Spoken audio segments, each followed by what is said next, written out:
Sponsored by शाखा टिएमटी, अटुट सम्बन्ध गुणस्तर विश्वासको।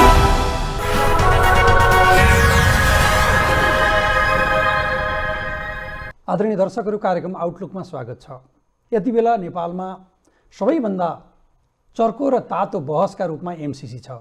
यद्यपि यो एमसीसी गएको 4-5 वर्षदेखि जहिलेसुकै बहस र विवादको विषय बन्दै आएको थियो, तर पछिल्लो समय सत्ता गठबन्धनले एमसीसीका बारेमा जस्तो धारणा र व्यवहार देखायो त्यसले नेपालभित्र मात्र यसको बहस नभएर, यद्यपि यसको बहस बाह्य विश्वमा पनि थियो, तर अलि सुस्त, अलि सामान्य र अलि बन्द कोठातिर जस्तो अनुमानको विषयको तहमा थियो।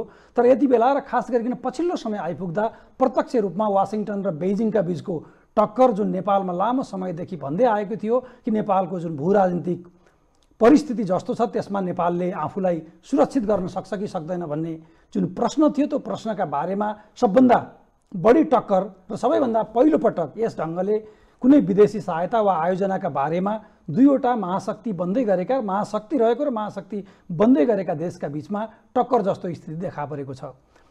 त्यही विषयमा आज हामीले राजनीतिक पार्टीहरूका पोजिसन किन यसरी बदलिन्छन् र किन यस्तो विषयलाई नेपालमा सधैँभर विवादको विषय वा राष्ट्रियता र राष्ट्रघात र राष्ट्रवादको विषयका रूपमा जोडिन्छ भन्ने विषयमा छलफल गर्नेछौँ। त्यसका लागि सबैभन्दा सम्भवतः कन्टिन्युअस लामो समय परराष्ट्र मन्त्री बन्नुभएका र तत्कालीन नेकपाको सरकारको तर्फबाट परराष्ट्र मन्त्री रहनुभएका एक बौद्धिक व्यक्तित्व र नेकपा एमालेका उपमहासचिव प्रदीप गेवालीसँग आज हामीले कुरा गर्दैछौँ। कमल यहाँलाई कार्यक्रममा स्वागत छ। हजुर, धन्यवाद। के गर्दै हुनुहुन्छ आजकल? पार्टी महाधिवेशनपछि हामीले महाधिवेशनका निष्कर्षहरूलाई कार्यकर्ता पङ्क्तिमा स्थापित गर्ने, स्थानीय तहको निर्वाचनको घोषणा भएको छ, त्यसका निम्ति कार्यकर्ताहरूलाई प्रशिक्षित गर्ने र आउने चुनौतीका निम्ति पार्टीलाई नयाँ ढङ्गले खडा गर्ने हिसाबले प्रशिक्षण, अभिमुखीकरण, सङ्गठन निर्माण, अधिवेशन मूलतः पार्टीका आन्तरिक गतिविधिमा केन्द्रित छु भनौँ न। जुन पछिल्लो जुन यो एमसीसीको जुन रापताप छ, यो एमालेभित्र कति कुन आयतनमा छ? यसको त्यति ठुलो असर छैन। पार्टीले संस्थागत निर्णय गर्छ र संस्थागत निर्णयमा एकाध साथीहरूका केही दृष्टिकोणहरू होलान्, त्यो स्वाभाविक हो एउटा जीवन्त पार्टीभित्र। सबै नेताहरू, सबै कार्यकर्ताहरू संवेदनशील अवश्य हुनुहुन्छ, तर पार्टीले जे निर्णय गर्छ त्यो निर्णयको पक्षमा पार्टी पङ्क्ति उभिन्छ, त्यसमा चाहिँ त्यो विषय छैन। नेकपा एमाले पङ्क्तिले चाहिँ यो विषयलाई राष्ट्रिय राजनीतिको मुख्य मुद्दा ठानेको पनि छैन, मुख्य मुद्दा हुँदा पनि होइन। कतिपय सन्दर्भमा मुख्य मुद्दालाई विषयान्तर गर्न ल्याइएको जस्तो पनि देखिन्छ। जे होस्, तर कमरेड अब यो एमसीसीको यति धेरै ठुलो बहस जहाँ हामी कुरा गर्नेछौँ, तपाईँ परराष्ट्र मन्त्री हुँदाखेरि सबभन्दा बढी यसको बारेमा छलफल, बहस, पैरवी समेत पनि गर्नुभयो। तर एमाले तत्कालीन नेकपा हुँदाखेरिको जुन मुख्य शक्ति र पूर्व एमाले भनौँ न, त्यसमा केपी ओलीले नेतृत्व गरेको पार्टी वा हिजोको समूहले एमसीसीका बारेमा जे धारणा राखेको थियो वा एमसीसी पास गर्नुपर्छ भन्ने उसको भोकल धारणा थियो र यहाँले निरन्तर त्यसको परराष्ट्र मन्त्रीका हैसियतमा पनि पैरवी गर्दै आउनुभएको थियो। तर यति बेला प्रतिपक्षमा पुग्दैमा मौन रहनुपर्ने अथवा चुपचाप बस्नुपर्ने यसका कारण के हो? अनि पहिलो कुरा, यस एमसीसी सम्बन्धमा नेकपा एमालेको दृष्टिकोणमा कन्सिस्टेन्सी छ। हामीले कुनै आफ्नो पोजिसन चेन्ज भए अनुरूप धारणा चेन्ज गरेका छैनौँ। म यो कुरा क्लियर गर्न चाहन्छु। मतलब आज पनि नेकपा एमाले एमसीसी पारित होस् चाहन्छ। म भन्छु, यहाँलाई थाहा छ 2017को सेप्टेम्बरमा यो सम्झौता गरिरहँदा हामी त प्रतिपक्षमा थियौँ, अहिले जस्तै गठबन्धन थियो कङ्ग्रेस माओवादीको। उहाँहरूले सम्झौता गर्नुभयो, त्यसपछि हामी आयौँ। हामीले दुईवटा अर्थमा यसलाई निरन्तरता दिने निर्णय गऱ्यौँ। एक, सरकारले गरेका सम्झौताहरू अन बिहाफ अफ देश गरिएका हुन्छन्। सरकार बदलिएपछि निर्णयहरू बदल्दै जाने हो। दुई देशका सम्बन्ध प्रभावित हुने खालका या आकर्षित हुने खालका विषय भने देशको क्रेडिबिलिटी लुज हुन्छ। त्यस कारणले यसलाई एउटा सरकार अविच्छिन्न उत्तराधिकारवाला संस्था भएको नाताले यसलाई अगाडि बढाउँ, हामीले त्यो भन्यौँ। दोस्रो, यो विषयलाई अब कानुन मन्त्रालयले पार्लियामेन्टमा लैजानुपर्छ भन्ने सुझाव दियो, उसले त्यो खालको राय दियो। त्यसका के कारणहरू छन् म पछाडि बताउँला। त्यसो दिइसकेपछि हामीले किन उपयुक्त ठान्यौँ भनेदेखि केही संवेदनशील विषयहरू छन् भने पनि आम जनताको प्रतिनिधित्व गरेर सार्वभौम जनताको प्रतिनिधित्व गरेर आउने सांसदहरूलाई यस विषयमा बहसमा भाग लिन, उहाँहरूका रायहरू प्रकट हुन र उहाँहरूलाई निर्णय गर्न दिनु वाञ्छनीय हुन्छ। यदि केही त्यसमा गर्नुपर्ने छ भने पनि पार्लिमेन्टले गर्न सक्छ, केही सुझाव या केही संशोधन या स्पष्टीकरण या केही गर्नुपर्ने छ भने पनि पार्लिमेन्टले नै गर्छ। हामीले त्यति बेला दुईवटा कुरा, एउटा सरकारको निरन्तरताको हिसाबले स्वीकार गरियो, दोस्रो पार्लिमेन्टलाई सर्वेसर्वा बनाऊँ, यस विषयमा पार्लिमेन्टलाई निर्णय गर्न दिउँ भनेर हामीले भन्यौँ। त्यो पोजिसनमा आज पनि हामी छौँ। सरकारले अब आफैले गरेको सरकार सम्झौता गरेको सरकार अहिले भएको कारणले पात्रहरू उहाँ नै भएको हुनाले उहाँले निर्णय गर्नुहोस् पहिलो। दोस्रो, यसमा बन्द कोठामा सत्ता लेनदेनको विषय यसलाई नबनाउनुहोस्, यसलाई सार्वभौम संसदमा पुग्न दिनुहोस् भनेका छौँ। यसो भनिरहँदा अहिले सभामुखको भूमिका बडो विवादास्पद भएको छ। सभामुख सरकार र संसद बीचको पुल हो, पर्खाल होइन। पर्खाल होइन र उसले उसको खास त्यस्तो एक्जिक्युटिभ राइट पनि हुँदैन, तजबिजी अधिकार होइन। उहाँले प्रक्रिया मिल्यो कि मिलेन संसदमा प्रश्न गर्नका लागि ऐन कानुन हेर्ने कुरा एउटा हो। कन्टेन्टमा प्रश्न गर्नु मिल्दैन। वा त्यस्तो पदमा बसेको व्यक्तिले कन्टेन्टका बारेमा दृष्टिकोण सार्वजनिक गर्नु मिल्दैन। तर म त्यसमा पछि आउँछु। जस्तो यहाँले जुन भन्नुभयो कि एउटा सरकारको निरन्तरताका कारणले जुन नेकपा सिङ्गो थियो त्यसले नै यसलाई एक्सेप्ट गरेको थियो। फेरि हजुर, त्यसमा विवाद त पछि त्यो अनेक कारणले भयो, छुट्टै कुरा छ। दोस्रो, कन्टेन्टमा तपाईँहरूको त्यति बेला पनि डिस्प्युट थिएन होइन त? ठुलो डिस्प्युट थिएन। मैले त्यति बेला नेकपा एकीकृत हुँदै धेरैचोटि पार्टीका अध्यक्ष, त्यति बेला अध्यक्षको रूपमा रहनुभएका पुष्पकमल दाहाल प्रचण्डसँग कुराकानी गरेको छु। म एउटा इन्ट्रेस्टिङ कुरा यहाँलाई बताउँछु। नेकपाको केन्द्रीय कमिटीको दोस्रो बैठक बस्दै थियो, राष्ट्रिय सभागृहमा बसिरहेकै थियो। कार्यदल बनाउने चर्चाहरू आइसकेपछि 76 माघमा मैले उहाँलाई भनेको थिएँ, तपाईँहरूले कार्यदल बनाएर यसलाई विवादलाई तल छर्ने काम गल्ती नगर्नुहोस् है। जे गर्ने हो तपाईँहरू 9 जनाको सचिवालय छ, कोर अफ द लिडरसिप भनेर हामीले भनेकै छौँ। जे गर्ने हो त्यहीबाट टुङ्ग्याउनुहोस्। यस्ता संवेदनशील विषय जति तल लग्यो त्यति गिजोलिँदै जान्छ, त्यति त्यसले पक्षधरताको स्थिति निर्माण गर्छ। आज तर उहाँले मसँग एक ढङ्गले कुरा गर्नुभयो, पछि अचानक बैठकमा आयो, मैले पनि आफ्नो नाम आएको अचानक सुने, हामीले छलफल गऱ्यौँ, अध्ययन गऱ्यौँ, एउटा राय दियो। त्यसपछि त्यो रायको आधारमा नेकपाले तत्काल केही निर्णय गरेको भए पनि सायद यति साह्रो विग्रह हुँदैन थियो होला। दुर्भाग्य के भयो भने नेकपाभित्रको जे अन्तर्विरोध थियो त्यो अन्तर्विरोधको यो एउटा हतियारको रूपमा यसलाई प्रयोग गर्न खोजियो।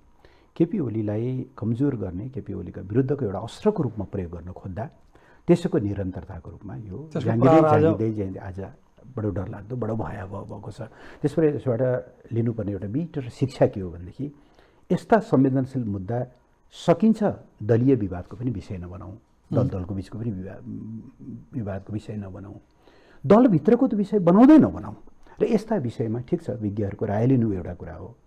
अब आज त कस्तो ठाउँमा हामी पुग्यौँ भनेदेखि समाज यसरी तपाईँले बाँडिरहनु भएको छ, एमसीसी पक्षधर र एमसीसी विरोधी जस्तो। यो गर्न हुने, नेपाल जस्तो देशले यो गर्नुहुने विषय हो। अघि तपाईँले पृष्ठभागमा गर्नुभयो। अब यससँग त भूरान्तिक द्वन्द्व निम्तेला टक्राइरहेको स्थिति छ।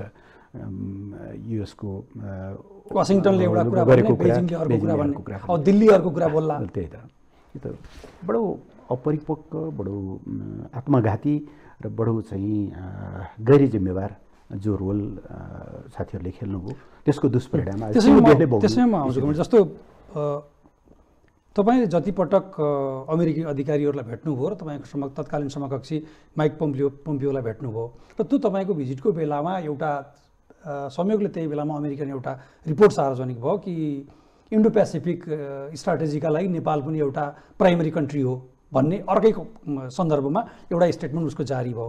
र त्यसले सँगसँगै के एउटा नोसन यस्तो बन्यो कि एमसीसी पनि आइपिएसकै एउटा अङ्ग हो, त्यो त्यसै अन्तर्गतको हो भन्यो। र त्यो पनि छुट्टै कुरा छ। र तपाईँको रिडिङमा शक्ति राष्ट्रहरूले हामी जस्ता साना राष्ट्रहरूलाई अथवा अन्य राष्ट्रहरूलाई जहाँ जसको भूराजनीतिक महत्त्व पनि छ त्यस्ता देशहरूमा गरिने यस्ता ठुला खालका मेगा खालका प्रोजेक्टहरूको सहायता सहयोग त्यो देशको खास रणनीतिभन्दा बाहिरबाट हुन्छ वा विकास मात्र हुन्छ कि त्यो रणनीतिसँग पनि जोडिन्छ?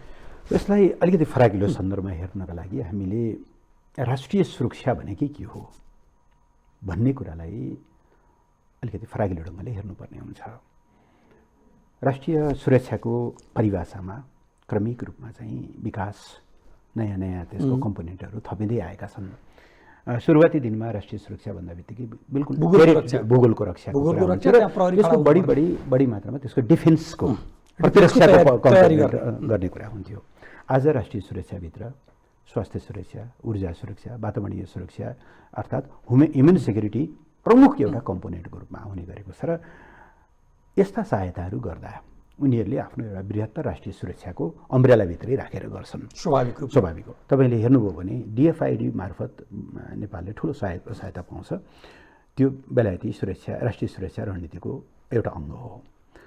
जापानले सहायता गर्छ। जापान शान्तिप्रिय देश हो, तर पनि उसको जायका मार्फत या अरू मार्फत गरिने जति पनि सहायताहरू छन् उसको आफ्नो नेसनल सेक्युरिटीभित्र पर्छ। उनीहरूको डकुमेन्ट हेर्नुभयो भने तपाईँले त्यसभित्र मेन्सन नै गरेको देखिन्छ। यहाँसम्म कि भारतले नेपालसँग हुने क्रस बोर्डर कनेक्टिभिटीका कुराहरू, पेट्रोलियम पाइपलाइनका कुराहरू, नेपाललाई ट्रान्समिसन, यी सबै कुरालाई आफ्नो सेक्युरिटीभित्र हाल्छ।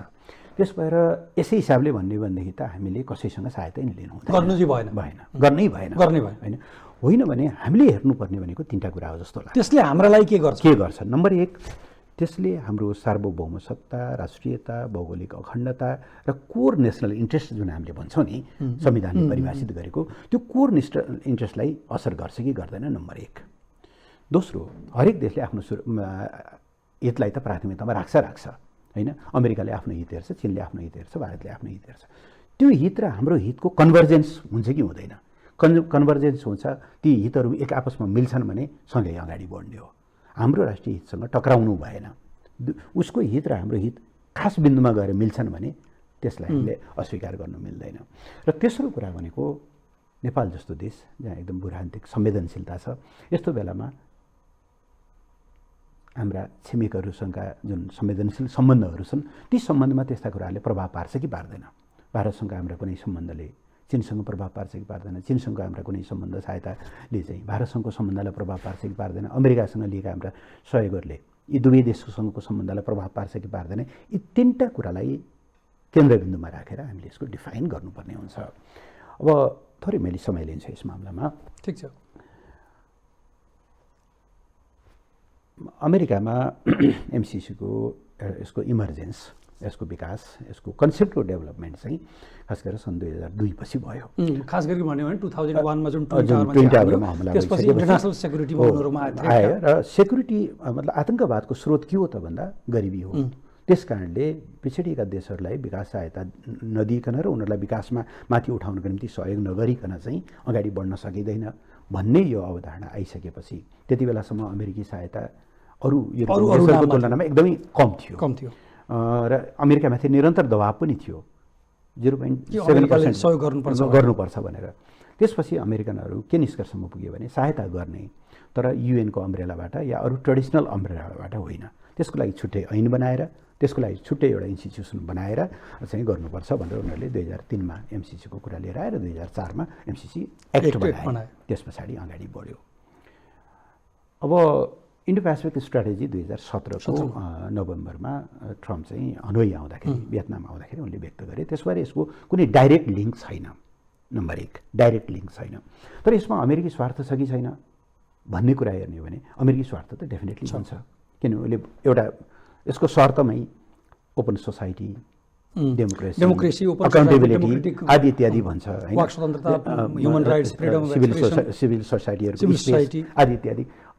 त्यो उसको इन्ट्रेस्ट र हाम्रो इन्ट्रेस्टमा कतै डाइभर्सन छ हो भने, तर डाइभर्सन छैन। हामी पनि डेमोक्रेसीमा विश्वास गर्छौँ, पोलराइजममा विश्वास गर्छौँ, खुला सोसाइटीमा विश्वास गर्छौँ भनेदेखि कि त हामीले भन्नु पर्यो हामी अमेरिकाले भन्ने गरेको त्यो फन्डामेन्टल कुराबाट टाढा छौँ भन्नु पर्यो होइन।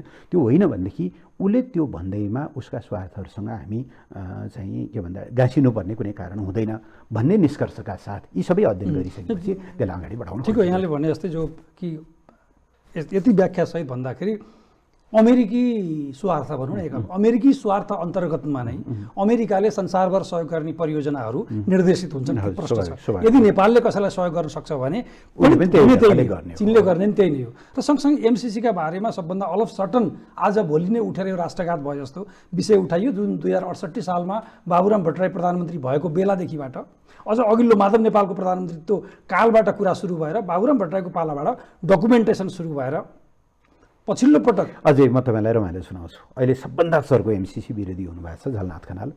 एमसिसीको पहिलो डेलिगेसन आएको चाहिँ झलनाथ खनाल प्रधानमन्त्री भएको बेला, यद्यपि उहाँले त्यो कुरा स्वीकार गर्नुहुन्न, आएका थिए कोसँग भेटै भन्नुहुन्छ।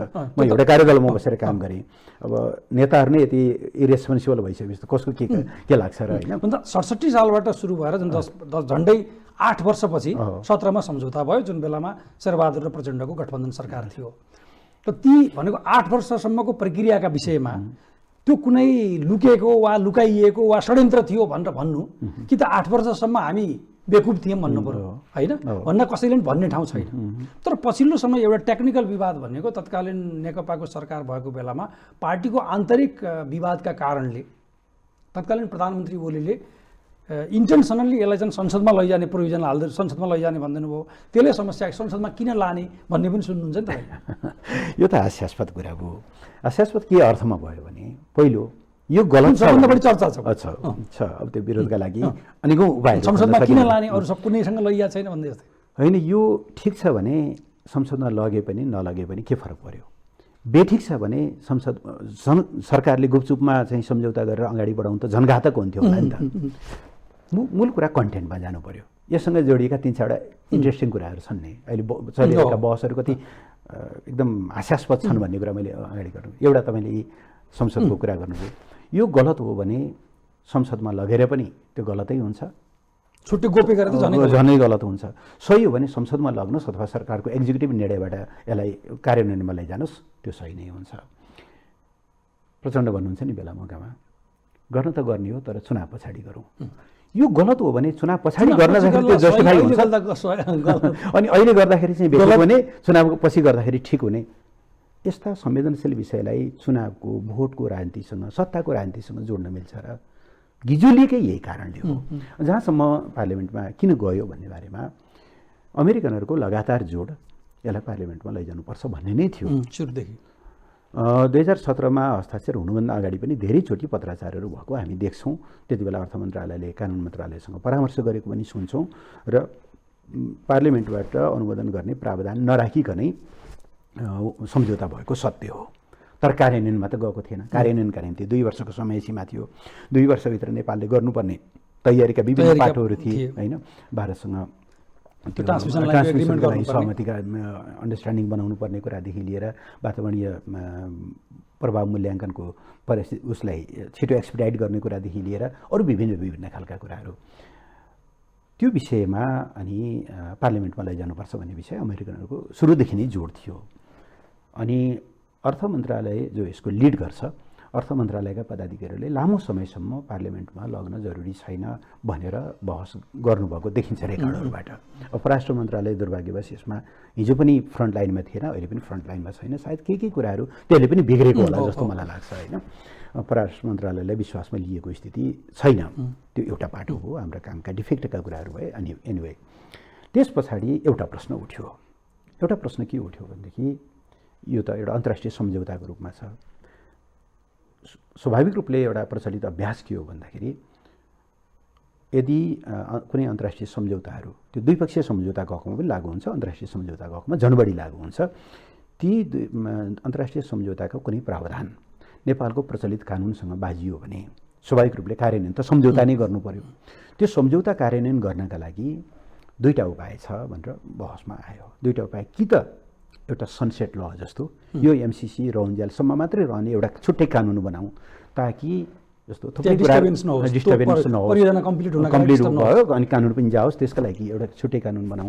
होइन भने त्यो अन्तर्राष्ट्रिय सम्झौता लागू हुने बनाउनका लागि चाहिँ यसलाई पार्लियामेन्टबाट अनुमोदन गर्नु राम्रो हुन्छ भनेर कानुन मन्त्रालयले राय दियो। उसले चिठी लेख्यो। त्यही चिठीको आधारमा हामीले अगाडि बढेको हो र यस्ता कुनै पनि विषयको आधिकारिक व्याख्या गर्ने निकायको रूपमा हामीले कानुन मन्त्रालयलाई त्यसको चाहिँ एउटा अथोरिटी पहिलेदेखि नै रहँदै आएको छ। सबै खालका यस कानुनी प्रश्नहरूको छिनोफानो चाहिँ कानुन मन्त्रालयले गर्छ। हामीले त्यसैको जगमा उभिएर गरेका हौँ। त्यसपछि यसलाई पार्लिमेन्टमा लग्ने निर्णय गरेर कुनै गलत भयो अथवा यो निर्णयले विवाद सृजना गर्यो भन्ने कुरा महत्त्वपूर्ण हुँदै होइन, कन्टेन्टको कुरा महत्त्वपूर्ण हो भन्ने म ठान्छु। जस्तो एउटा एकदम हास्यास्पद जुन ट्रान्समिसन लाइन र जुन रोड बनाउने भनिएको छ, त्यो रोड बनाउने चर्चेको जग्गा जतिकै नि एमसिसीको र अमेरिकाको हुने र ऊ गइसकेपछि हामीले उसले भनेको मूल्यमा किन्नुपर्ने र त्यहाँ चाहिँ नि अब एक थरीको त सुन्नुभएको छ तपाईँकै पूर्व साथीहरूको चाहिँ अमेरिकी सेना आइहाल्छ भन्ने तहसम्मको जुन सबैलाई त्यसैले जुन सडकमा उहाँहरूले उफारिराख्नु भएको छ। म 4-5वटा कुरा गर्छु। अब यो सैन्य उपस्थितिकै कुरा गरौँ। अझै एउटा रमाइलो कुरा गर्छु म तपाईँलाई। हाम्रा बहसहरू कसरी बहकिएका छन् भन्ने बारेमा एउटा उदाहरण। नेकपा हुँदैको कुरा हो। एक दिन तत्कालीन प्रधानमन्त्री केपी शर्मा ओलीले सचिवालयको बैठकमा हामी थप केही साथीहरूलाई आमन्त्रित गर्नुभयो। म भीम रावल, देव गुरुङ, लीलामणि पोखरेल लगायतका केही साथीहरूलाई आमन्त्रित गर्नुभयो। त्यहाँ चाहिँ MCA नेपालको तर्फबाट ब्रिफिङ गर्ने र केही जिज्ञासाहरू छन् भनेदेखि ती जिज्ञासाहरूलाई चाहिँ शान्त गरेर छलफल गरेर टुङ्ग्याउने भन्ने उद्देश्य रहेछ। त्यहाँ भित्र भएका सबै डिटेल छलफलमा जान चाहिन्न। MCA नेपालको तर्फबाट साथीहरूले, कुलमानजीहरूले, खड्ग मिश्रजीहरूले विभिन्न कुराहरू राख्नुभयो। हाम्रो बुझाइको लेभलको कुरा गर्दैछु म। एकजना साथीले चाहिँ प्रश्न गर्नुभयो, होइन त्यो ट्रान्समिसन लाइनको माथिबाट चाहिँ एउटा सोझो तार जान्छ नि एउटा छुट्टै, त्यो त जासुसीको लागि राखेको अरे, अनि यसको यो किन भयो? बिचरा साथीहरू कालो निलो इन द सेन्स कि के जवाफ दिने, त्यो प्रश्न कुनै जवाफ दिन लायक पनि थिएन। अनि पछि उहाँले भन्नुभयो, सरी मान्यज्यू, यस्तो प्रश्नको बारेमा जवाफ दिन अप्ठ्यारो, यस्तो प्रश्नको अपेक्षा गरिँदैन।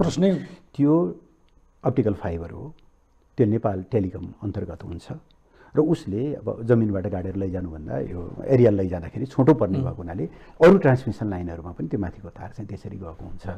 यस्तो कुरामा त शङ्का नगर्दा हुन्छ भनेर भन्नुभयो। म आफैलाई बडो अप्ठ्यारो पनि लाग्यो त्यो लेभलको छलफलमा, त्यो खालकासम्म पनि हामी कहाँ भ्रमहरू छन् भने। गएको 20 वर्षमा अमेरिकाले अफगानिस्तानमाथि हस्तक्षेप गर्यो, इराकमा सिरिया, लिबिया, धेरै ठाउँमा। यी मध्ये कुनै ठाउँमा पनि MCC थिएन, यस खालको सम्झौता पनि थिएन, सम्झौतै थिएन। त्यहाँ जान, त्यहाँ हस्तक्षेप गर्न, त्यहाँको सत्ता उल्टाउन, त्यहाँ चाहिँ त्यहाँको सिस्टम परिवर्तन गर्नका लागि उसलाई MCC त चाहिँदो रहेनछ, तारको लट्ठाहरू त चाहिँदो रहेनछन्। अमेरिका एउटा विश्व शक्ति हो, उसले गर्ने कतिपय हस्तक्षेपका नीतिहरूप्रति हाम्रो सदैव असहमति छ, विरोध छ होइन। हामी अन्तर्राष्ट्रिय मामलाहरूमा शान्तिको पक्षमा छौँ, कसैको पनि सार्वभौम आन्तरिक मामलामाथि हस्तक्षेप गर्न पाइँदैन भन्ने पक्षमा छौँ र हरेक खालका आक्रमणको हामी विरोध गर्छौँ। जो कसैले गरे पनि, रुसले क्राइमिया गरोस्, हामीले त्यसको विरोध गर्छौँ, यो बेग्लै कुरा हो। तर MCC लागू भएका कुनै देशहरूमा सैन्य उपस्थिति छ भन्ने ढङ्गले जुन अथवा सेना त्यसबाट आउँछ, यो ठिक छ कि छैन, इन्डिपेन्डेन्टली छलफल गरौँ, यसका प्रावधानभित्र बसेर छलफल गरौँ। नेपाललाई चाहिन्छ चाहिँदैन छुट्टै ढङ्गले छलफल गरौँ, तर अतिरञ्जित गरेर दुई देशबिचको सम्बन्धलाई नै, किन हाम्रो अमेरिकासँगको सम्बन्ध 73-74 वर्षदेखिको हो। थुप्रै मामलामा उसले असाध्यै ठुलो सहयोग पनि गरेको छ। मलेरिया उन्मूलनका कुराहरूदेखि अनेकौँ खालका कुराहरू छन्। उसँग अन्तर्राष्ट्रिय मामलामा नेपालका र अमेरिकाका धेरै कुराहरू मिल्दैनन्। अनि उसको शासन प्रणाली, उसको डेमोक्रेसीको व्याख्या, हाम्रो व्याख्या फरक होला। उसले लिने प्रणाली र हाम्रो हामी हिँड्न खोजेको बाटो, उसको त्यो नवउदारवाद र हामीले लिन खोजेको समाजवादी बाटो कोही भेटै हुँदैन। ती कुराहरूमा मेरिटमा बसेर कुरा गरौँ न। तर नभएका कुराहरूमाथि छलफल गरेर यो ढङ्गले जनतालाई चाहिँ अल्निहोलमा पार्ने काम चाहिँ गर्नु हुँदैन। त्यसो भएको हुनाले कैयौँ चिजहरू चाहिँ यस्तो डिस्टोर्टेड ढङ्गले अगाडि आएर जनमतलाई एक ढङ्गले गर्ने कुरा हो। मलाई चिन्ता के छ भन्दाखेरि यो ढङ्गले बहसहरू गरियो भनेदेखि भोलि प्रत्येक चिजमा अब पक्ष विपक्ष त हुन्छ, यसरी समाजलाई विभाजित गर्ने र लैजाने कुरा यो चाहिँ उचित हो भन्ने मलाई लाग्छ। जस्तो यहाँले अघि भने जस्तै जुन अमेरिका संसारका अरू कुनै देशमा जान वा हस्तक्षेप गर्न चाहिँ पछिल्लो समय स्वयं ती अमेरिकाभित्रकै अल्टरनेटिभ ढङ्गले सोच्ने पोलिटिकल साइन्टिस्टहरूले अमेरिकाले कतै बम हान्यो त्यो for the sake of democracy, अरू कसैले चाहिँ विद्रोहको आवाज उठायो त्यो क्लोज टु द टेरोरिजम होइन, आतङ्कवादसँग जोडिन्छ भन्ने छुट्टो बहसको विषय छ। यद्यपि त्यो सैद्धान्तिक राजनैतिक रूपमा एकाडेमिक बहसको कुरा, स्ट्राटेजिक बहसको कुरा अलग कुरा भयो। तर यहाँ हामी कहाँसम्म त्यही भन्नु, तर सबभन्दा पछिल्लो पटक मैले पृष्ठमा भनेको सबभन्दा दुर्भाग्यपूर्ण परिस्थिति वा आज नेपालको बारेमा दुर्भाग्यपूर्ण वा अर्को बहसका हिसाबले भन्यो भने नयाँ परिस्थिति यही एमसिसीका बारेमा अब एउटा कुरा त क्लियर के भयो भने अमेरिका, चीन, भारत वा यस्तै आएका शक्तिशाली देशहरू, युके वा युरोपियन युनियन, तिनीहरूले संसारभरि गर्ने सहायताभित्र उनीहरूको स्वार्थ हुन्छ। त्यो स्वार्थभित्र सबै प्रकारको स्वार्थ हुन्छ, सैन्यदेखि स्वास्थ्यदेखि पिपुल टु पिपुलसम्मको सबै स्वार्थ हुन्छ। त्यो प्रश्नै छ। त्यो यदि त्यसलाई अनावश्यक रूपमा बहकाउने हो भने मान्छेले केही नि बुझ्दैनन्, सबै भेडा हुन् भनेर भन्नु सरह हुन्छ, सबै स्वार्थ हुन्छ। त्यसै कारणले पनि र पछिल्लो पटक जस्तो वासिङटन र जस्तो डोनाल्ड लूले पार्टीका नेताहरूलाई फोन गरेको कुरा सार्वजनिक भएको परिवेशमा र पछिल्लो समय हिजो मात्र बेजिङले, अब बेजिङ र वासिङटन प्रत्यक्ष रूपमा नेपालको एमसिसीको बारेमा लिएर हामीलाई सही छैन भनेर चाइनाले चाहिँ काउन्टर गरेर नेपालमा चाहिँ उसको सैन्य रणनीतिका लागि एमसिसी लाद्न खोज्दैछ उसले भन्ने, र चीनको उक्साहटमा र चीनको विरोधका कारणले, चीनको दबावका कारणले एमसिसी पारित गरेका छैनौँ नेपालीले भनेर थर्काउने भनौँ न, यो तहमा नेपाल खडा छ। यस्तो परिस्थिति बडो दुर्भाग्य हो। म एउटा कुरा यहाँलाई निवेदन गरौँ, पूर्ववर्ती सरकारको पालामा म संयोगवश त्यो फ्रन्ट लाइनमा भएँ। हामीले दुईवटा कुरा चाहिँ स्ट्रिक्टली एउटा डिमार्केसन लाइन कोर्यौँ र स्ट्रिक्टली फलो पनि गऱ्यौँ। त्यो दुईवटा कुरा भनेको एक त हाम्रो घोषित पोलिसी नै हामीले सबैसँग मित्रता, कसैसँग छैन शत्रुता, amity with all enmity with none भन्यौँ। इस्युमा हाम्रा थुप्रै देशहरूसँग थुप्रै विषयहरूमा चाहिँ असहमतिहरू छन्। हामी ग्लोबल पावर होइनौँ र ग्लोबल पावरहरूले जसरी विश्वलाई बाँडिरहेका छन्, जतातिर धकेल्न खोजिरहेका छन्, धेरै कुराहरूसँग हाम्रो असहमति छ। तर पनि त्यो इस्यु बेस हो, देशको हिसाबले तिनीहरू हाम्रा मित्रहरू हुन्। हामीले दुईवटा कुरा के स्ट्रिक्टली फलो गऱ्यौँ र त्यसलाई एउटा चाहिँ भनौँ न दृष्टान्त स्थापित गर्ने, एउटा सिस्टममा ढाल्ने कोसिस गऱ्यौँ भने एक देशसँग कुरा गरिरहँदा हामी दुईवटा देश बसिरहेका छौँ, तपाईँ एउटा देशको प्रतिनिधि हुन्छ, म एउटा देशको प्रतिनिधि छु, तेस्रो देशको बारेमा बिल्कुल कुरै नगर्ने। उसले तान्न खोज्दाखेरि पनि स्ट्रिक्टली हाम्रो बाइलेटरल कुरा हो है, हामी यसमा तपाईँहरूसँग कुरा गर्न चाहिँ मन्जुर छैनौँ, हाम्रो बाइलेटरल कुरा हामी आफै सल्टाउन दिनुहोस् भन्ने, बिल्कुल दुई देशको सम्बन्धको बारेमा मात्रै, दुई देशका सहयोगका कुराहरूमा मात्रै, दुई देशका समस्याका बारेमा मात्रै केन्द्रित हुने नम्बर एक। दोस्रो, नेपालको आन्तरिक मामलामा किमार्थ पनि प्रवेश गर्न नदिने, त्यो एउटा हामीले एउटा जबरजस्त एउटा चाहिँ प्रणाली स्थापित गर्ने कोसिस गऱ्यौँ र हामी धेरै हदसम्म सफल भयौँ। नेपाल एमसिसी नेपाल र अमेरिकाको द्विपक्षीय विषय हो। बिआरआई नेपाल र चीनको द्विपक्षीय विषय हो। रक्सौल काठमाडौँ रेल भन्नुहोस् या विभिन्न भन्नुहोस्, इन्डियासँगको कुरा हो। हामीले गरेको त्यो सहयोग, हामीले लिन खोजेको त्यो सहयोग अर्को कुनै देशलाई चित्त नबुझ्न सक्छ। बिआरआई कसैलाई चित्त बुझाएको छैन, एमसिसी कसैलाई चित्त बुझाएको छैन, उसलाई कसैलाई चित्त बुझाएको छैन। त्यो कुराबाट हामी गाइडेड हुनु हुँदैन। हाम्रो राष्ट्रिय हितमा छ सरी है, तपाईँहरूको आधारभूत हितलाई नेपालले कहीँ कतै पुरा गरेन, त्यसलाई चाहिँ रेस्पेक्ट गरेन भने हामीलाई भन्नुहोस्। अन्यथा जस्तो भारतसँग हामीले भन्ने कुरा यही हो, तपाईँहरूलाई चिन्ता नेपाल भारत खुला सिमाना छ, प्रयोग नहोस् भन्नेमा छ। त्यही भएर नै हुन त हामीले पटक पटकलाई अलिकति सीमालाई रेगुलेट गरौँ भनेका छौँ होइन, रेस्ट्रिक्टेड होइन कि रेगुलेट गरौँ भने नमानेको तपाईँहरूले नै हो होइन, रेगुलेट गरे भनेका छौँ। तर पनि हामी एकदम कमिटेड छौँ कि नेपालको भूमि हामी हाम्रा छिमेकीहरूको विरुद्ध प्रयोग हुन दिन्नौँ। नेपालको खुला सिमानाको दुरुपयोग भएर तपाईँका बेसिक इन्ट्रेस्टहरूमाथि असर नपरोस् भन्ने कुरामा हामी सचेत छौँ। यस बाहेकका कुराहरूमा तपाईँहरूले धेरै टाउको दुखाउनु मिल्दैन, प्रश्न भन्नुपर्छ। हामीले चीनका केही संवेदनशीलताहरू छन्, हामीले भन्नुपर्छ। हामी एक चीन नीतिको पक्षमा दृढ छौँ। नेपालबाट तिब्बत विरोधी गतिविधि, तिब्बतलाई उक्साउने खालको गतिविधि हामी हुन दिन्नौँ। चीनका चाहे हङकङका हुन्, चाहे सिन्जियाङका हुन्, ती विषयहरू तपाईँहरूको आफ्ना आन्तरिक विषयहरू हुन्। यसमा अरू कोही ड्र्याग भएको हामी चाहँदा पनि चाहँदैनौँ, हामी ड्र्याग पनि हुँदैनौँ। आन्तरिक मामला आन्तरिक त्यही सम्बन्धित देशले नै टुङ्ग्याउनुपर्छ भन्छौँ। यस बाहेकका कुराहरूमा हामीलाई अरू देशहरूसँग सम्बन्ध राख्ने कुराहरूमा तपाईँले अप्ठ्यारो नमान्नुहोस् भन्नुपर्छ। अमेरिकासँग त्यही भन्नुपर्छ होला। तपाईँहरूका ग्लोबल एम्बिसनहरू होलान्, एजेन्डाहरू होलान्, तर हामीलाई छिमेकी चाहिन्छ, हामीलाई अरू देशहरू चाहिन्छ। तपाईँले काम लाग्दैन भनेको देश पनि हामीलाई चाहिन्छ। उत्तर कोरियालाई सबैभन्दा खराब भन्नुहुन्छ, हामी डिप्लोमेटिक रिलेसन कायम राखेका छौँ, सम्बन्ध छ भन्दाखेरि चाहिँ यो एउटा क्लियर डिमार्केसन हामीले कोर्नुपर्छ नेपाल जस्तो देशको लागि। तर दुर्भाग्य के भयो, हाम्रा वर्तमान गठबन्धनका नेताहरूले तान्दैलाई भूराजनीतिक विषय बनाउनु भयो। यताको कुरा उता गरेछ, उताको कुरा उता गरेछ, उताको कुरा उता गरेछ। अब जहाँसम्म अस्ति अमेरिकन सहायक विदेश मन्त्रीको कुरा हो, यदि भनेका कुरा सत्य हुन्, बाई मिडियामा आएका कुरा सत्य हुन्, किनभने अब प्रचण्डले केही भन्नुभएको छैन, केपी ओलीले केही भन्नुभएको छैन, प्रधानमन्त्रीले केही तर उहाँको अनबिहाफमा जे बाहिर आएको छ, यदि त्यो सत्य हो भने तीनटा कुरा आपत्तिजनक छन्। एक, ओभरअल रिभ्यू गर्छौँ यो सम्झौता यदि अनुमोदन भएन भने नेपाली युएस रिलेसन उहाँहरूले भन्न मिल्दैन। एउटा इस्युमा समर्थन विरोध विवाद हुन सक्छ, तर नेपाल जस्तो चाहिँ एउटा सदैव एउटा अमेरिका सहयोगी देशलाई उहाँहरूले त्यो टोटल रिभ्यू गर्न मिल्दैन। एक, त्यो उहाँहरूले गलत कुरा भन्नुभयो। दोस्रो, यसमा तेस्रो देशलाई ड्र्याग गर्नै मिल्दैन। यो बहस कहीँ छ भने नेपालका पोलिटिसियनहरूकै कारणले छ।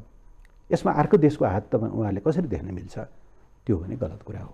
तेस्रो, अझै झन् धम्कीको भाषा आदि इत्यादि भन्ने कुरा हो भनेदेखि त त्यो एकदम गलत कुरा हो। त्यो भएको कि होइन सम्बन्धित व्यक्तिहरूले जसँग कुरा भयो उहाँको टेलिफोन कन्भर्सेसन उहाँहरूले भन्नु पर्यो। यदि बाहिर आएको सत्य हो भने मैले पब्लिकली पनि भनेको छु, यी अनडिप्लोमेटिक भयो, अर्को देशलाई ड्र्याग गर्नै मिल्दैन। त्यो ढङ्गले चाहिँ सम्बन्धको चाहिँ पुनरावलोकन जस्ता खालका भाषाहरू प्रयोग गर्न मिल्दैन, किनभने इस्युहरूमा तलमाथि हुनसक्छ। नेपाल जस्तो देशसँग पौँठी जेरी खेल्नुपर्ने अमेरिकालाई आवश्यक पनि छैन, त्यो गरेर कहीँ पुग्दा पनि पुग्दैन, उसले त विन ओभर गर्ने होला। अब हिजो चिनिया विदेश मन्त्रालयका प्रवक्ताको पनि मैले कमेन्ट हेरेँ। नेपालको सोभरेन चोइसलाई हामी सम्मान गर्छौँ भन्नुभएको छ, ठिक छ, त्यहाँसम्म ठिक छ होइन। अब यसमा उहाँहरू पनि अलिक बढ्ता सेन्सिटिभ भएको देखियो, सायद त्यही चीनका कारणले भएको भनियो भन्ने कारणले रियाक्टिभ भएको हुनसक्ला। तर कृपया मेरो विनम्र आग्रह छ हाम्रा सबै विदेशी मित्रहरूलाई, हाम्रा समस्याहरूलाई हामी आफै सल्टाउन दिनुहोस् होइन। ट्रकहरूको पछाडि लेखा हुन्छ कि सहयोग गर, नभए अप्ठ्यारो नपार भने जस्तो सक्नुहुन्छ सहयोग गर्नुहोस्, नभए कृपया हामीलाई अप्ठ्यारोमा चाहिँ नपार्नुहोस्। हामी योग्य हौँला, अयोग्य हौँला, लायक हौँला, नालायक हौँला, जे हौँ नेपाली पोलिटिसियन नै हौँ, यहीँ छौँ हामी। तर यो विषयलाई चाहिँ तपाईँहरूको कन्टेस्टेसनको विषय, तपाईँहरूको प्रतिस्पर्धाको एउटा विषय चाहिँ नबनाइदिनुहोस् भन्ने हाम्रो आग्रह हो। तर यो स्थिति निर्माण मैले भन्नै पर्ने हुन्छ, वर्तमान गठबन्धनका नेताहरूको कारणले सृजना भयो। गिजोल्दा यसरी गिजोल्नुभयो उहाँहरूले कि अब त अस्ति कसैले सार्वजनिक सञ्जालमा लेखेको थियो, आफैले पस्केको भात, आफैले खान सुरु गरेको भात पनि गिजोल्दा मुस्ता दिग्मिक हुन्छ होइन, त्यस्तै दिग्मिक बनाइदिनु भयो उहाँहरूले। अब कहाँ पुर्याउनुहुन्छ अब त्यो उहाँहरूको कुरा हो। ठ्याक्कै यसैमा भन्दाखेरि कमरेड जस्तो अमेरिकी सहायक विदेश मन्त्रीले यस्तो भन्नुभयो भनेर प्रमुख नेताहरूलाई, प्रधानमन्त्रीलाई, प्रतिपक्षी दलको नेतालाई, सत्ता गठबन्धनको अर्को प्रधानमन्त्रीलाई फोन गरेर यसो भन्ने भयो बाहिर आउँछ होइन। अनि बेजिङले एउटा रियाक्सन गर्छ, त्यो पनि बाहिर आउँछ, नेपालै जोडिएर आउँछ। तर नेपालको न सरकार बोल्छ न पार्टीहरू बोल्छन्, के भएको हो?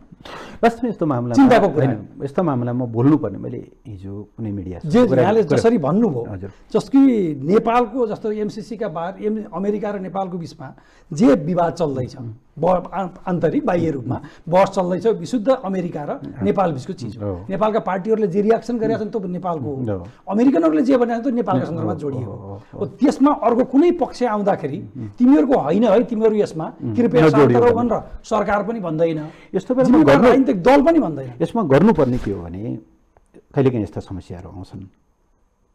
हाम्रो कार्यकालमा दुईचोटि त्यस्तो स्थिति आयो। एकचोटि नेपालको सङ्क्रमणकालीन न्यायको विषयलाई लिएर अमेरिका लगायतका विभिन्न देशहरूले संयुक्त वक्तव्य जारी हो। दोस्रो चोटि चाहिँ उहाँहरूले अब प्रचण्डले भेनेजुएलाको बारेमा वक्तव्य दिनुभएपछि अब अमेरिकाले स्वाभाविक रूपले चित्त दुखायो, अनि त्यो एउटा स्थिति सिर्जना भयो। यस्तो बेलामा हामी के गर्थ्यौँ भने पहिलो त बाइलेटरल कुराकानी गर्ने कुरा त सधैँ छ। अब थाहा छैन यी सबै विषयमा हाम्रो परराष्ट्र मन्त्री चिनिया राजदूतसँग अमेरिकी राजदूत बाहिर आउनु कहाँ हुनुहुन्छ थाहा छैन। अनि कहिलेकाहीँ प्रधानमन्त्री स्वयंले डिप्लोमेटिक ब्रिफिङ गर्नुपर्छ, सबैलाई राखेर नेपालको पोलिसी यो हो, नेपालको पोलिसीको बारेमा कन्फ्युज नहुनुहोस्। मिडियामा आएका कतिपय रिपोर्टरले जस्ताको तस्तै रिप्रेजेन्ट नगरेको पनि हुनसक्छ, रिफ्लेक्ट नगरेको पनि हुनसक्छ, नेपालको फर्मल पोजिसन यो हो भनेर उहाँहरूलाई भन्नुपर्छ। म तपाईँलाई जानकारी गरौँ, केही दिन अगाडि मलाई एकजना राजदूतले भेट्नुभयो, यस विषयमा उहाँको चासो थियो। मैले अब सरकारको पोजिसन त मैले भन्न सक्दिनँ, तर नेपालको पोजिसन यस्तो हुनुपर्छ भन्ने म ठान्छु होइन। अनि उहाँको अरू थुप्रै कुरा जिज्ञासालाई पनि स्वाभाविक। एउटा कुरा चाहिँ उहाँले बडो सिरियसली भन्नुभयो, हामी तपाईँहरूको one of the major development partner मध्ये हौँ, हामी आफै कन्फ्युज छौँ यो खालको चाहिँ बहसहरू देखिसकेपछि, भोलि हामी पनि कतै यस्तै कन्ट्रोभर्सीमा त पर्दैनौँ भनिसकेपछि म त अलिक गम्भीर पनि भएँ। कस्तो मेसेज हामीले दिइरहेका हो छौँ हो भन्ने अब कुरा चाहिँ नेपालसँग कस्तो कस्तो रिलेसन रिलेसन राख्ने सहायता दिने सहयोग गर्ने कुरा कहाँ गएपछि ढुक्क हुने कुन बिन्दुमा पुगेपछि 8 वर्ष अथवा पुगेपछि कस्तो 10 वर्ष सरकार भएपछि गर्ने होइन कस्तो सरकार भएपछि गर्ने यो खालको स्थिति एकदमै गम्भीर खालको कुरा हो। यो जुन कन्फ्युजन क्रिएट हुँदैछ हाम्रो डिप्लोमेटिक कम्युनिटीमा, हाम्रा विदेशी मित्रहरूमा र नेपाल कुन दिशातिर चाहिँ हिँडिरहेको छ भन्ने बारेमा जुन एउटा अन्यल देखिन्छ, सरकारले भन्नु पर्यो नि त। सरकारको देशको पोजिसन, अफिसियल राष्ट्रिय पोजिसन यो हो भन्ने कुरा चाहिँ भन्नुपर्छ। तर प्रधानमन्त्री कहाँ हुनुहुन्छ, परराष्ट्र मन्त्रालय कहाँ छ, सरकार कहाँ छ थाहा छैन। तिनका पार्टीका नेताहरू सडकमा र सदनमा सँगसँगै खडा हुनुहुन्छ। ठ्याक्कै यसैमा आउँदाखेरि यहाँले जुन जति गम्भीरताका पूर्वक बताउनु भयो नि, त्यो फेरि पनि मेरो क्वेसन के छ भने, जस्तो एउटा त यो सैद्धान्तिक छलफलको विषय पनि होला। पछिल्लो पटक तपाईँहरू पार्टी विभाजन भइसकेपछि तपाईँहरूको पार्टीको महाधिवेशन भन्दा पहिलाको विधान महाधिवेशन र महाधिवेशनसम्ममा आइपुग्दाखेरि तपाईँहरूले सार्वजनिक गरेका डकुमेन्टहरू जहाँ एमाले स्वाभाविक रूपमा एकोमोडेट थियो र त्यो सबैलाई स्वीकारे उसको राजनीतिक दस्तावेजहरू हुँदै आएका थिए। त्यसमा अझ केही डिस्प्युटेबल विषयमा प्याच बोलिहाल्नु नराम्रो हुन्छ भन्ने आशय नै होला भन्ने म ठान्छु। त्यो तहमा आएको र ठ्याक्कै त्यही तहमा पछिल्लो पटक माओवादीको प्रतिवेदनका अघि पहिलेदेखिका ती सबै प्रकारका जार्गन फालिएर बाहिर भाषण गर्दा भए पनि अझ यतिसम्म कि त्यो किन भनियो थाहा छैन, उही एकचोटि जन्म सङ्ग्रह गर्नुपर्छ भन्दा हेटौँडा महाधिवेशन भने जस्तै पनि हुनसक्छ। कम्युनिस्ट पार्टीहरूको, श्रमिकहरूको र वामपन्थी पार्टीहरूको त अन्तर्राष्ट्रिय सम्बन्ध के अरे अन्तर्राष्ट्रिय सञ्जाल सम्बन्ध सम्पर्क पनि बन्न पनि सक्दैन, आवश्यक पनि छैन भन्ने समेत पनि हाल्नु भएको छ होइन। अब त्यो जानेर हो कि नजानेर थाहा छैन, जेसुकै होस् त्योसम्म आउँदाखेरि कोही पनि अहिले दुश्मन छैन। नेपालका प्रमुख पार्टीमा भन्यो भने काङ्ग्रेस, एमाले, माओवादी मुख्य र मधेसवादी पार्टी पनि मान्ने हो भने तिनीहरूले आज कुनै पनि देशलाई दुश्मन पनि घोषणा गरेका छैन, देशभित्रका शक्तिलाई पनि दुश्मन घोषणा गरेका छैन। त्यस हिसाबले यति राम्रो वातावरण छ कि एक आपसमा प्रतिस्पर्धा गर्नका लागि, सायद अब यस्तै जस्तो पनि गठबन्धन गर्नका लागि पनि त्यो प्रयोग हुन पनि सक्ला, भएको पनि होला एकातिर।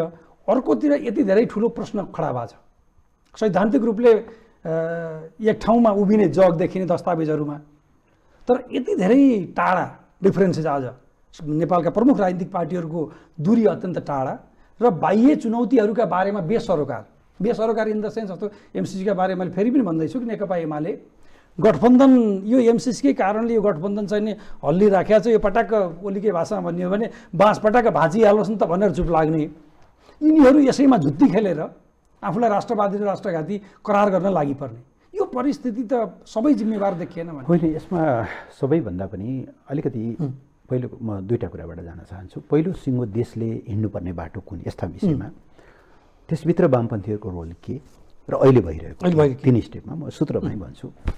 नेपाल जस्तो देश जो बल्ल बल्ल विकासशील हुनका निम्ति ग्रेजुएसनका निम्ति चाहिँ सिफारिस भएको छ।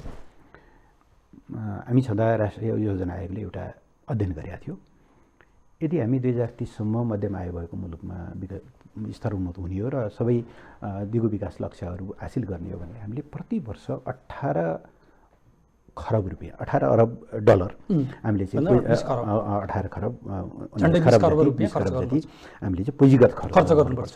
आज हाम्रो अवस्था कस्तो छ, केन्द्रीय सरकारले चाहन्छन् 5 खरब जति खर्च गर्छ पुँजीगत, 7% खर्च हुन्न, 80-85 को रेन्जमा छ। प्रदेशहरू र स्थानीय तहले मुस्किलले 2 खरब जति खर्च गर्छन्, प्राइभेट सेक्टरले 5-6 खरब जति खर्च गर्छ। वर्षमा 12-13 खरबभन्दा माथि 13-14 खरबभन्दा माथि खर्च भएको छैन। 4 खरब 5 खरब अहिले पनि डेफिसिट छ हाम्रो। यो रफ्तारले हामीले न रोजगारी सृजना गर्न सक्छौँ, न प्रति व्यक्ति आय लक्षित ठाउँमा पुर्याउन सक्छौँ, न एउटा मध्यम आय भएको मुलुकमा पुग्नका निम्ति जे गर्नुपर्छ गर्न सक्छौँ। त्यस भएको हुनाले अगाडि बढाउनुपर्छ भनेको छ एउटा यो देशभित्रको आवश्यकता। दोस्रो वर्तमान विश्व राजनीति, भूराजनीति, यसभित्रका देशहरूका सम्बन्धहरू कस्ता छन्, हामीले होसियार हुनुपर्ने विषय के हो भने रसियाले क्रिमिया चाहिँ युक्रेनमाथि पुरै चाहिँ सिमानामा तैनात गरिरहेको छ। बाइडेन टाढाबाट भन्नुहुन्छ खबरदार है, तर अमेरिका त्यहाँ जोडिने पक्षमा छैन। उनीहरूका आफ्ना स्वार्थहरू मिल्दा अथवा नमिल्दा साना देशहरूको अस्तित्व त सजिलै समाप्त हुने देखिएको देखिएको छ। हामीलाई रेस्क्यु गर्नको निम्ति कोही आउनेवाला छैन, हामी आफै आफ्नो खुट्टामा उभिएर अगाडि बढ्ने हो। स्वार्थहरू विभिन्न ठाउँमा कन्भर्ज गर्दा रहेछन् शक्ति राष्ट्रहरूका। मिल्दैनन् भन्दा भन्दै उनीहरू कैयौँ कुराहरूमा स्वार्थ मिल्दिँदा रहेछन् भन्दाखेरि हामीले कुनै एउटा पक्षमा लागेर कुनै ध्रुवमा लागेर हामी अगाडि बढ्न सक्दैनौँ। अमेरिकाले निर्माण गर्न खोजेको सो कल्ड एउटा डेमोक्रेटिक ध्रुव होस् या अर्कोले कसैले खडा गर्न गएको अर्को ध्रुव होस्, हामी ध्रुवमा ध्रुवीकृत हुन सक्दैनौँ। र तेस्रो सबै कुरामा हेर्दा हामीले हाम्रो देशको चिन्ता गरौँ। भेनेजुएलाको चिन्ता गर्ने भेनेजुएलामै छन्। चीनलाई घेर्छ कि घेर्दैन अमेरिकाले त्यसको चिन्ता गर्न चीन नै काफी छ। साउथ चाइना सीमा के गर्ने अमेरिकाले किन यहाँ बेकार रोएको जस्तो कोही हामीले गर्न सक्ने कुरा पनि केही छैन। हदस्याहार एउटा स्टेटमेन्ट गर्ने र माइतीघरको दुबो मार्ने टाइममा त्यो पनि भन्नु अपिल गरे हैन सक्छ कि सक्दैन थाहा छैन। माइतीघरको दुबो माडेर अथवा चाहिँ के भन्दाखेरि त्यो हाम्रो किनभने विगतमै पनि क्राइमिया चाहिँ एकोमोडेट गरे बेलामा हामी चुप बस्यौँ। त्यही त यो खालको स्थिति छ भन्दाखेरि हाम्रो आफ्नो राष्ट्रिय हितमा केन्द्रित बनौँ। विश्वका ठुला मुद्दाहरूमा सैद्धान्तिक रूपमा बोलौँ हैन। हामी अघि मैले भने हामी अहस्ताक्षरको पक्षमा, विश्व शान्तिको पक्षमा, निशस्त्रीकरणको पक्षमा, हामी शक्ति राष्ट्रहरूको द्वन्द्वको विरोधमा हिसाबले भन्नु आज असमानताको सबभन्दा बढ्ता महत्त्व खाँचो छ र हामी त्यसमा उभियौँ। हामीले नेपालले लिनुपर्ने बाटो यो हो र त्यसभित्र हामीलाई बाह्य सहायता चाहिन्छ, बाह्य ऋण चाहिन्छ, बाह्य लगानी चाहिन्छ। त्यसो नगरिकन ठुल्ठुला कुरा गरेर अब गरिबीको पुनर्वितरण मात्रै गरिरहने हो र पुनरुत्पादन मात्रै गरिरहने हो, यही गरिबीभित्र नै रोटी सेकाइरहने हो भने बेग्लै कुरा हो पोलिटिक्सको। होइन भने एउटा गम्भीर प्रश्न उठ्दैन। नेपाली काङ्ग्रेस कम्युनिस्ट पार्टीभन्दा अलिकति जेठो कति वर्ष सत्ता चलायो होला, काङ्ग्रेसमाथि प्रश्न उठ्दैन। अब त कम्युनिस्टहरूमाथि पनि प्रश्न उठ्ने विषय बेला भइसक्यो। हामी पनि पटक पटक सत्तामा गएका छौँ। देशमा यत्रो ठुलो राजनीतिक परिवर्तन भयो भन्छौँ हामीले, तीनवटा क्रान्ति भयो भनेर भन्छौँ। अब पनि डेलिभरी नदिने हो भने अब पनि प्रतिदिन 1000-1200 युवाहरूलाई चाहिँ खाडी मलेसियामा पठाएर अनि उनीहरूको रेमिटेन्सले मात्रै धानिने परिस्थिति सिर्जना गर्ने, त्यो पनि कति दिन हो। अब कतारले 2022 पछि अध्यक्ष श्रमिकहरू लिनेवाला छैन। अरू धेरै ठाउँमा श्रमको प्याटर्न नै चेन्ज भइसक्यो। अब बोरा बोक्नको निम्ति चाहिँदैन, सबै चाहिँ के भन्दाखेरि रोबोटले काम गर्ने बेला हुन थालिसक्यो। भनिसकेपछि यो बदलिएको सन्दर्भमा हाम्रो राष्ट्रिय हित भनेको हाम्रो आर्थिक विकास र समृद्धिमा छ र त्यसका लागि हामीले सबैसँग मित्रता कायम गर्दै राष्ट्रिय हित र राष्ट्रिय प्राथमिकतालाई केन्द्रमा राखेर अगाडि बढ्नुपर्छ। एक। दोस्रो, वामपन्थीहरू विश्व कम्युनिस्ट आन्दोलन यत्रो ठुलो जोखिममा छ, यति प्रतिरक्षात्मक अवस्थामा छ, हामीले फुकी फुकी कदम चाल्नुपर्ने बेला छ। यो बेलाको उत्ताउलोपनले, यो बेलाका चर्का कुराहरूले, यो बेला संसारको अर्को कुनामा भएका घटनामा हामी आएर विभाजित भएर इतिहासबाट शिक्षा लिनु पर्यो। नेपालको तत्कालीन चाहिँ चौथो महाधिवेशन अथवा चाहिँ मसाल च्याङचेनलाई क्रान्तिकारी मान्ने कि नमान्ने, माओकै सही उत्तराधिकारी हुन् कि होइनन् भन्ने, मान्ने कि नमान्ने भन्ने कुरामा क्रान्तिकारी भन्ने बारेमा विभाजित भयो। के लेनदेन थियो त्यसको भन्नु त? त्यसले नेपाली कम्युनिस्ट आन्दोलनलाई केही फाइदा पुर्यायो? आज 40 वर्षपछि त रिभ्यू गर्न सक्छौँ नि हामी, केही फाइदा पुर्यायो? ननसेन्स, केही न केही। भन्दाखेरि चाहिँ हामी आफ्ना मुद्दाहरूमा केन्द्रित हौँ। त्यसका लागि जनसरोकारका विषयहरूमा, राष्ट्रिय हितका विषयहरूमा केन्द्रित बनौँ। हामी अन्तर्राष्ट्रिय विषयहरूबाट धेरै तरङ्गित हुने कुराहरू गर्नु हुँदैन। तेस्रो, आजको समस्या के हो भने नेताहरूको, न्यायालयको, नेपालको दुर्भाग्य, न्यायालयले यसो अदालतको ढोका झ्याल खोलेर हेर्छ, बाहिर भिड कस्तो छ, भिडले के बोलिरहेको छ, ऊ न्याय दिँदैन, भिड खोजेको भिड हेर्छ। नेताहरू त्यसो गर्नुहुन्छ भनेको प्रचण्डले यदि मैले भन्नुहुन्छ भने उहाँले त्यो पत्र लेखेर ब्लन्डर गर्नु, न त्यो प्रोटोकल मिल्यो, न भाषा मिल्यो, न कन्टेन्ट मिल्यो, त्यो गर्नै हुँदैन थियो। एउटा गल्ती गर्नुभयो, लेखेको छैन भनेर जनतालाई ढाँट्नुभयो, प्रधानमन्त्रीलाई हप्काउनु भयो। दोस्रो गल्ती गर्नुभयो, अहिले आएर त्यसको जस्टिफाई गर्न खोज्दै हुनुहुन्छ। यस्तो पनि कहीँ हुन्छ। अनि सरकारमा हुने मन्त्रीहरूले झन्डा हल्लाएर हिँड्ने, तल कार्यकर्ताहरूलाई चाहिँ पुलिसमाथि ढुङ्गा आगो बाल्न लगाउने र निषेधित क्षेत्र तोड्न लगाउने, योभन्दा अवसरवाद केही हुन्छ? यसले त्यो पार्टी त अब निरन्तर ओह्रालो लागेको छ, लाग्दै जाला। मलाई त्यो पनि धेरै ठुलो कुरा होइन। तर देश के हुन्छ? यस्तो गरिसकेपछि भोलि हामी आज यो अहिले हामी एमसिसीमा विभाजित छौँ, भोलि बिआरआईमा विभाजित हुँदैन भन्ने कुरा सुरु भइसक्यो। अस्ति हेर्नु त रिङ रोडको दोस्रो एक्सपेन्सन गर्ने क्रममा स्वयंमा एउटा ब्यानर त देख्यौँ हामीले। Go China, Xi Jinping down के भन्ने हामीले देखिरहेको छौँ। यसै गरी हामीले नेपाली समाजलाई बाँड्ने हो, यसो गरेर हामी कहीँ पुग्छौँ। त्यसो भएर यो खालको तरिका एकदमै अनुचित तरिका भन्ने म ठान्छु। त्यो ठ्याक्कै यसैमा आउँदाखेरि कमरेड अन्तिममा फेरि पनि बताउनुहोस् कि जुन तपाईँका भनाइकै हिसाबले भन्दा एमालेको नीति कन्सिस्टेन्ट छ एमसिसीका उपर, तर फेरि पनि नेकपा एमाले यस कारणले कि ऊ सरकारमा छैन भनेर सुख किन पाउँदैन म भन्छु भने ऊ देशको अहिले यति बेला सबभन्दा ठुलो पार्टी हो।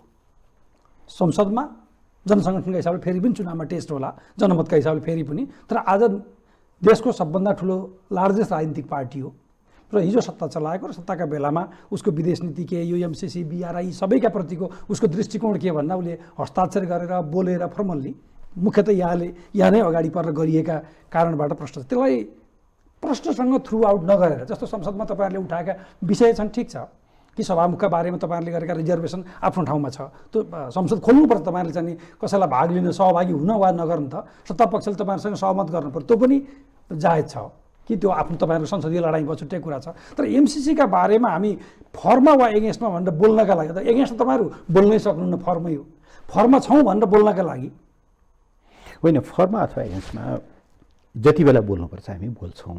अहिलेको समस्या के हो भन्नुहुन्छ भने नि हामी बडो दुविधाग्रस्त छौँ सरकारको पोलिसीलाई लिएर। यस्तै हुन्छ भनेर प्रमुख विपक्षी दलको नेताको हैसियतले गएको साउन महिनामा पार्लियामेन्टमा प्रस्तावित पार्लियामेन्टमा कमरेड केपी ओलीले स्ट्रङली सरकारले भर्खर नीति र कार्यक्रम भनेर लिएर आएको थियो, साझा न्यूनतम कार्यक्रम भनेर। अनि एमसिसीको बारेमा तपाईँहरूको दृष्टिकोण खोइ सिरियस प्रश्न सोध्नुभएको थियो, बोल्नु भएन कोही बोलेदाहरू होइन। आज गठबन्धन टुटेको छैन, गठबन्धन कायमै छ, कायमै राख्छौँ घाम जुन रहेसम्म पनि कसम पनि खाइरहनु भएको छ। अनि प्रधानमन्त्री भन्नुहुन्छ म पार्लियामेन्टमा लैजान्छु, प्रचण्ड भन्नुहुन्छ लैजान पाइँदैन।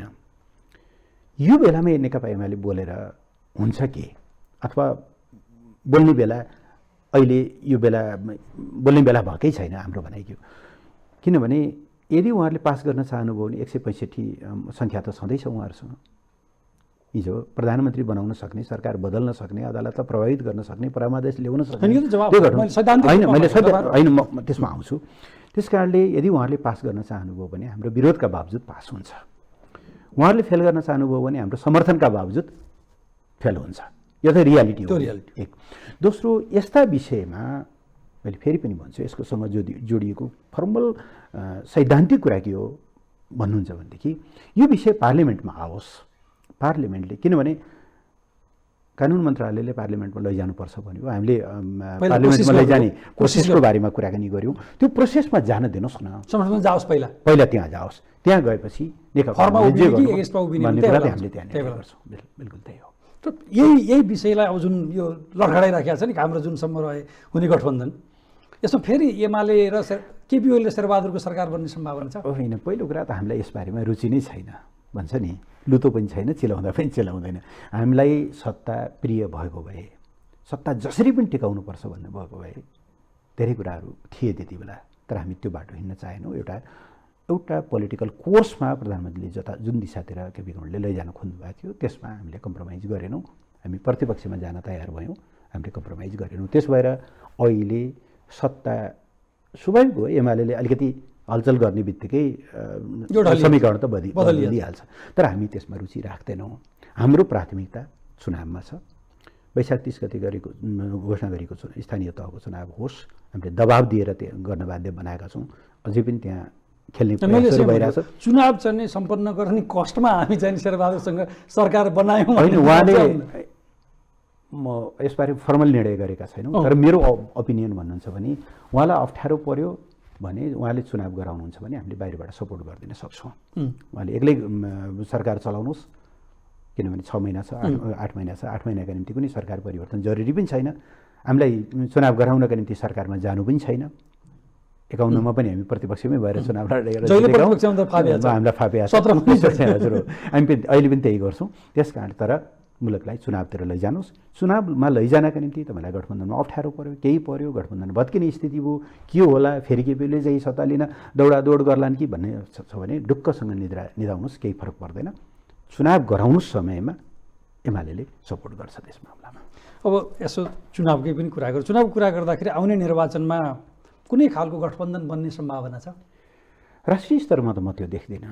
जुन खालको तिक्तता बढिरहेको छ हजुर, त्यसकारण मैले त्यस्तो सम्भावना देख्दिनँ। किन नेपाली प्रश्नै बुझिन्छ नेपाली काङ्ग्रेस र एमालेको बीचमा किनभने गठबन्धन हुँदैन। अनि एउटा नेपाली काङ्ग्रेस र एमालेको बिचमा गठबन्धन प्रमुख हुँदैन। प्रतिद्वन्दी पार्टी प्रमुख प्रतिस्पर्धी अरू भन्नु पार्टीहरू परेन। हजुर अब हुने बाँकी सम्भावना सेटेलाइट वाला तपाईँका सेटेलाइट पार्टीहरूसँग के हुन्छ? अब एमालेको हुँदैन। एमालेको राष्ट्रव्यापी रूपमा कुनै पार्टीसँग गठबन्धन हुँदैन। स्थानीय तहमा कुनै ठाउँमा हुने कुरा त्यो बेग्लै कुरा हो। त्यो कहिलेकाहीँ काङ्ग्रेस र एमालेकै बिचमा पनि स्थानीय चुनावमा कुनै एउटा पालिकामा कुनै वडामा कुनै हुनसक्छ, त्यो गाउँपालिका। बेग्लै कुरा भयो। राष्ट्रिय स्तरमा चुनावी गठबन्धनको सम्भावना एमालेको पार्टमा छैन। यो अलि अप्रिय निर्णय हुन्छ कि आक्रोशको हुन्छ कि? होइन, यस्तो छ कि गठबन्धन गर्ने किन? मत माग्ने एउटा घोषणापत्रको आधारमा, भर्याङ चढ्ने एउटा जनमतको आधारमा अनि फाल्दिने र त्यहाँबाट फालिदिने र गएर फेरि अर्को काङ्ग्रेसलाई लिस्टमा- बलियो अर्को बनाउन, लिस्टमा- अर्को लिस्टमा समात्ने। काङ्ग्रेसलाई नै बलियो बनाउनको निम्ति त किन गठबन्धन गरिरहनु पऱ्यो र? उहाँहरू 5 गठबन्धनको एउटै पार्टी नै बनाउनुहुन्छ भने पनि हामीलाई आपत्तिको कुरा भयो। राम्रो त त्यो हुन्थ्यो। राम्रो त्यो हुन्थ्यो। प्रतिस्पर्धाका लागि राम्रो हुन्थ्यो। दुईटा पार्टी हुन्थ्यो। त्यस कारणले गर्दाखेरि यो हिजो दुईटा पार्टी बनाउन जुन खोजेको कोसिस नेपालको सफल भएन। राजनीतिमा अवसरवादको जुन एउटा नाङ्गो स्वरूप देखा पर्यो 2052 साल 53 सालपछि राप्रपा जुन भूमिकामा रह्यो, अहिले कतिपय पार्टीहरू जुन भूमिकामा देखिनु भएको छ, अझ त्योभन्दा पनि तल ओर्लेर, किनभने राप्रपाले त फरक फरक स्वाभाविक बुझ्न सकिने थियो। बुझ्न सकिने कुरा उसको वर्ग आधार, त्यो बेलामा उसको आएका पृष्ठभूमि क्रान्तिकारी प्रजातान्त्रिक समाजवादी भनिने अब पार्टीका टाउका चढ्न पाउँदा त उसले त गर्ने नै के मतलब कुरा भयो? त्यस कारणले हामी चाहन्छौँ राष्ट्रिय राजनीतिमा यो फोहोर मैला, अवसरवादको फोहोर मैला क्लियर होस्। त्यसो भएर हाम्रो चाहना छ हामी आफ्नो आफ्नो हैसियत साथ चुनावमा जाउँ। त्यस पछाडि सरकार बन्नका निम्ति केही गर्नु पर्यो, त्यो पछाडिको कुरा हो।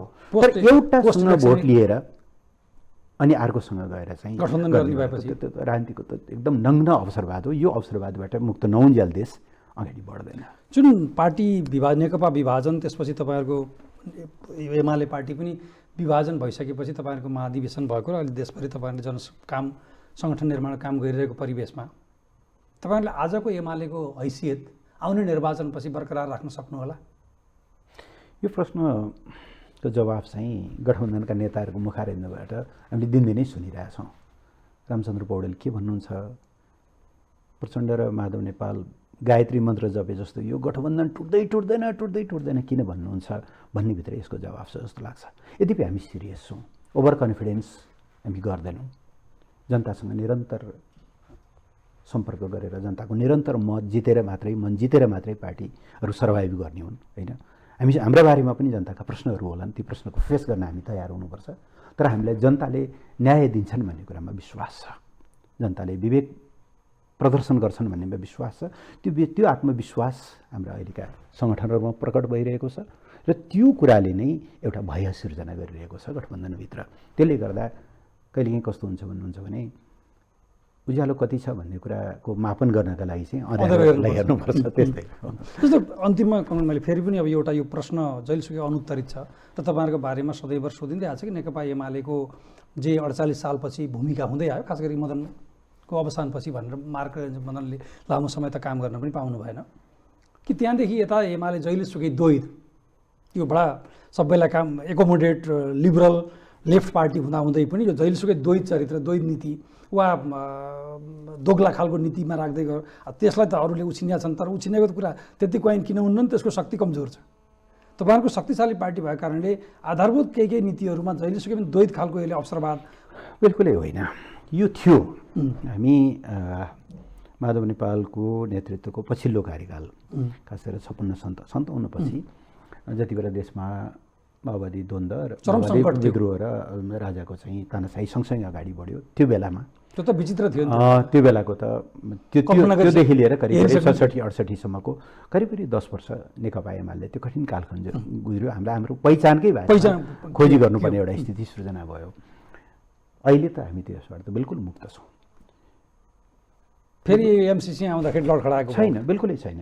मौका आउँदा भन्छौँ हामीले कि तपाईँहरू पनि तल जनमत चाहिँ एमसिसीको विरुद्धमा? होइन, बिल्कुलै होइन। नेता भनेको यदि एमसिसी सही छ भने भिड हेरेर हामीले निर्णय गर्नुहुन्न, दृढतापूर्वक उभिएर त्यो भिडलाई सम्झाउनुपर्छ। यदि गलत छ भने भिडले ताली लगाएकै छ भने पनि गलत कुरा होइन भन्नुपर्छ। नेतृत्व भनेकै त्यही हो र नेकपा एमाले त्यही नेतृत्व प्रदर्शन गर्नेछ। आज जस्तो सैद्धान्तिक रूपमा भन्दाखेरि तपाईँले पार्लियामेन्टमा भोट हाल्नुहोस् नहाल्नुहोस् त्यहाँभित्र जेसुकै निर्णय गर्नुहोस्, सैद्धान्तिक रूपले भन्दाखेरि एमसिसीका सन्दर्भमा एमसिसी परियोजना नेपालको हितमा छ, अहिले यो मैले संसदबाट पारित हुनुपर्छ भन्ने होइन, पार्लियामेन्टमा जानुपर्छ। पार्लियामेन्ट तपाईँले संसदलाई किन विश्वास गर्नुहुन्न? यो संसद जसले संविधान संशोधन गर्ने ल्याकत राख्छ, यो संसद जसले एक लिम्पियाद्वारा कालापानीको नक्सा चाहिँ जारी गर्छ, संविधान संशोधन गर्छ, त्यो पार्लियामेन्टलाई विश्वास नगरेर अनि 4 जना चाहिँ अँध्यारो कोठामा बसेर चाहिँ लेनदेन गर्ने कुरालाई चाहिँ जे गरे पनि हुने। पार्लियामेन्टलाई विश्वास गरौँ न हामीले, त्यही हो हाम्रो भनाइ। पार्लियामेन्टमा गइसकेपछि म पनि बोल्छु, निस्सन्देह म बोल्नेछु, तपाईँले त्यति बेला हेर्नुहुनेछ, सिङ्गो पार्टी बोल्नेछ, दलको नेता बोल्नुहुनेछ, हामी त्यहाँ निर्णय गर्छौँ। अहिले त्यहाँ पुग्नै नपाइरहेको अवस्थाभित्र अहिले चाहिँ हामी बोल्नुको हामी तात्विक कुनै अर्थ देखिरहेका छैनौँ। अब अन्तिम फेरि पनि सोधौँ, केही मान्छेलाई दर्शकलाई त रमाइलो लाग्ला, तत्काल जुन सत्ता गठबन्धन परिवर्तन हुने र एमाले सत्तारूढ हुने सम्भावना छ कि होइन? एमाले सत्तामा जाँदैन, यो चाहिँ मैले क्याटेगोरिकली भन्न सक्छु। चुनाव अगाडि हामी सत्तामा समर्थन गरिदिन सक्छ, आवश्यक पर्यो भने देशलाई त्यस चुनाव हुने भन्ने चुनावतिर लैजानका निम्ति हामीले कुनै रोल खेल्नुपर्ने भयो बाहिरबाट भने त्यसका लागि हामी रोल खेल्न सक्छौँ, तर हामी अहिले सरकारमा जाने मुडमा छैनौँ। हस्, कमरेड धेरै धेरै धन्यवाद। धन्यवाद यहाँलाई पनि।